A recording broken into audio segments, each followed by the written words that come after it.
Vietnam super early ചക്ക പഴുത്തിട്ടുണ്ട് കേട്ടോ. അപ്പോൾ അത് മുറിച്ച് എടുക്കുന്ന ഒരു വീഡിയോ ആണ് ഞാനിന്ന് നിങ്ങൾക്ക് കാണിച്ചു തരുന്നത്. അതാ പഴുത്ത് ഒരു ദിവസം നല്ല സ്മെല്ല് വരുന്ന കണ്ടിട്ട് ഞാൻ പറിച്ചു വെച്ചു. അപ്പോൾ അത് ഞെങ്ങൊന്നും ഉണ്ടായിരുന്നില്ല കേട്ടോ. അപ്പോൾ പിറ്റേ ദിവസം മുറിക്കാമെന്ന് കരുതി എടുത്തു വച്ചിരിക്കുകയായിരുന്നു. പക്ഷെ പിറ്റേ ദിവസം ആയപ്പോഴേക്കും അതിന്റെ തൊലി, പുറത്തെ തൊലി മുള്ളുകളോ എല്ലാം ഉണ്ടല്ലോ, നല്ല കറുത്ത നിറം ബാധിക്കാൻ തുടങ്ങി. അപ്പോൾ ഞാനത് പെട്ടെന്ന് എടുത്ത് മുറിച്ച് നോക്കുമായിരുന്നു കേട്ടോ. അപ്പോൾ അത് അതിൻ്റെ ഉള്ളിൽ പശയൊക്കെ വളരെ കുറവാണ് കേട്ടോ. അതായത് വെളിഞ്ഞി എന്ന് പറയുന്ന ആ ഒരു പശയുണ്ടല്ലോ നമ്മുടെ കയ്യിലൊട്ടുന്ന, അതൊക്കെ വളരെ കുറവാണ്.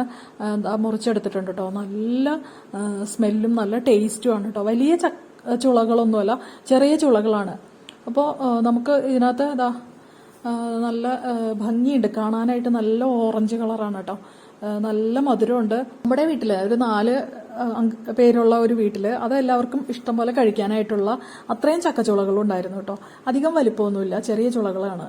എന്നാലും നമുക്ക് എല്ലാവർക്കും കഴിച്ച് നമ്മുടെ ഇഷ്ടം ആ ഒരു കൊതി മാറുന്നതിന് വേണ്ടിയിട്ട് കഴിക്കാനുള്ള അത്രയും ചുളകൾ കിട്ടിയിട്ടുണ്ടായിരുന്നു കേട്ടോ. നല്ല മധുരമുണ്ട്. നിങ്ങൾ പലരും വിയറ്റ്നാം സൂപ്പർ എർലിയെ കുറിച്ച് ഭയങ്കര മോശമായിട്ടൊക്കെ പറഞ്ഞ് ഞാൻ കേട്ടിട്ടുണ്ട് കേട്ടോ. അപ്പോൾ ഇത് അങ്ങനെ ഞാൻ പലരും പറയുന്ന പോലെയല്ല, നല്ല മധുരമുണ്ട്.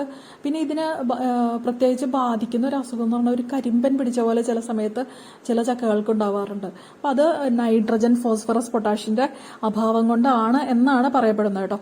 അങ്ങനെ ആരുടെയെങ്കിലും വീട്ടിൽ വിയറ്റ്നാം സൂപ്പർ എർലിക്ക് കരിമ്പൻ പിടിച്ച പോലെ അല്ലെങ്കിൽ കറുത്ത നിറത്തിൽ കയറിയിട്ടുണ്ടെങ്കിൽ, ചക്കയുടെ ഉള്ളിൽ കയറിയിട്ടുണ്ടെങ്കിൽ, അത് അടുത്ത പ്രാവശ്യം ചക്ക ഉണ്ടാവുന്നതിന് മുൻപായിട്ട് NPK വളങ്ങൾ ഇടയ്ക്കിടയ്ക്ക് ഇട്ട് കൊടുത്താൽ മതിയാകും കേട്ടോ. അതാ കണ്ടോ, നല്ല ഓറഞ്ച് കളറാണ്, നല്ല ടേസ്റ്റ്, നല്ല മധുരമുണ്ട്, ഒരു പ്രത്യേക ടേസ്റ്റ് കേട്ടോ. അപ്പോൾ എല്ലാവരും ഇതുപോലെയൊക്കെ നമ്മുടെ വീട്ടിൽ ഒരു ഡ്രമ്മിലാണെങ്കിൽ പോലും, ടെറസിന്റെ മുകളിലാണെങ്കിൽ പോലും വിയറ്റ്നാം സൂപ്പർ എർലി നട്ട് വളർത്താവുന്നതാണ് കേട്ടോ.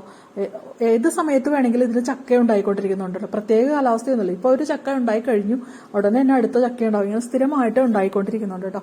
അതാ കണ്ടോ, ചുളകൾ കാണാനായിട്ട് നല്ല ഭംഗിയൊക്കെയുണ്ട്. അപ്പോൾ ചക്കയുടെ ഉണ്ടാക്കാനാണെങ്കിലും നല്ല ടേസ്റ്റാണ്. നമുക്ക് വെറുതെ കഴിക്കാനാണെങ്കിലും നല്ല ടേസ്റ്റാണ് കേട്ടോ.